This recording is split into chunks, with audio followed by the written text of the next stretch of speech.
Welcome to Autism Tips and Tools, where we highlight the best practical guidance from previous episodes of Autism Knows No Borders. Whether you're a self-advocate, a family member, or a service provider, there's something here for you.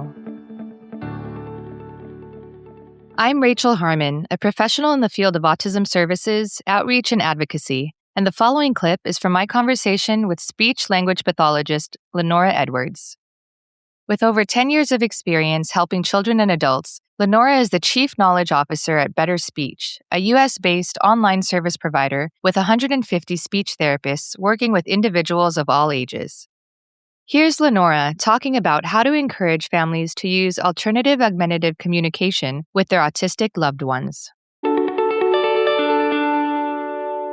So I've worked with individuals who've used eye scanning because they didn't have the ability to actually use their hands in order to point. And the fact that we have that technology is amazing. That individual that I had worked with, she was already well advanced. She knew how to navigate a board. So it wasn't overwhelming for her to see 40 icons on a page. It wasn't overwhelming for her to go to these subpages. That was a great thing. She quite literally grew up using devices. By the time that I met her, she was 14. For individuals who are becoming new to devices or new to pictures, I start them off where they are. So I will work with them and say, okay, let's start with 3, let's start with 6, let's start with 8. Especially if they're getting a device for the first time, I have some type of idea of where they are. If I'm not the evaluating clinician, if I'm the treating clinician that says, okay, now we need a device, now let's set it up.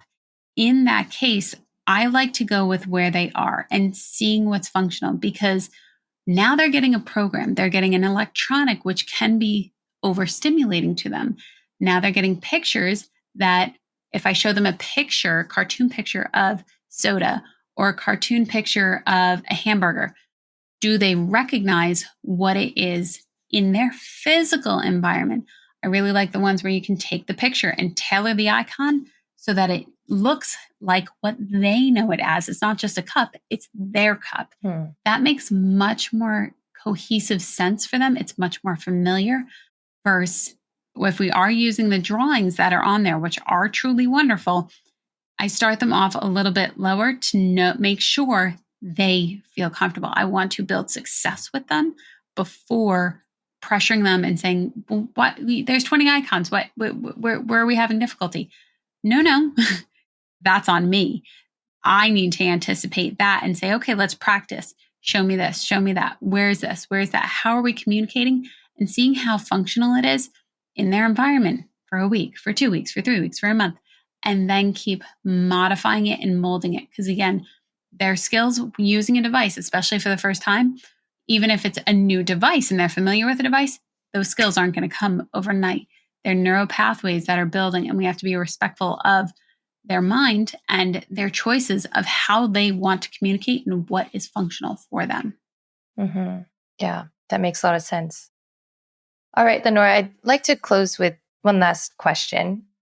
What advice would you give to parents who want to work on improving language skills at home? Oh, that's a great one. I would say make it functional. So I absolutely, so we're on tons of social media components, and my intention for those social media components is to show people how to make it functional. At least for me, when I had speech therapy growing up, or when I was learning to read growing up, it was very sit down, focus. This is the time that we're going to do it. Versus when you're wanting to build language at home, language is all around us constantly. We're constantly communicating. There's so much information. Everything around us has a name. Everything around us we can make it into a song and allow it to be part of your day. There's no need to make it feel very formal and sit down and I have to do this. Because we're constantly communicating, encouraging your child to communicate and offering those opportunities are great ways to do that. So when it's an opportunity to communicate, let's say it's lunchtime. Okay, show me which cup you want. I have a yellow cup and a yellow cup.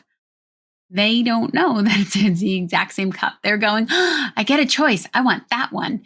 Even though you know it's the exact same cup and it's not a big deal, you're offering that opportunity for them to communicate. for them to communicate that choice, for them to communicate that they have power, that they have autonomy, that somebody isn't always telling them what to do and where to go. They get to play too. And to be respectful of that and honoring of that and encouraging that communication. We want children, we want people to be communicating for themselves and offering those opportunities, even if you're doing something silly. Let's say they're sitting in their seat and you're about to give them food, but you can play around and put a bowl on your head. They're going to look at you and they're going to think you're so silly because you have a bowl on your head. And you can be really expressionful and really inventive and creative and to have fun. The more fun you make things, the more they're going to grow and they're going to learn. And that is a wonderful thing. Thanks for tuning in to Autism Knows No Borders. Would you like to know how speech therapy can benefit autistic individuals? Follow the link in the show notes for the full conversation, and be sure to subscribe for more stories from people connected to autism, inspiring change and building community. Let's work together to transform how the world relates to autism. Thanks for listening. Take care.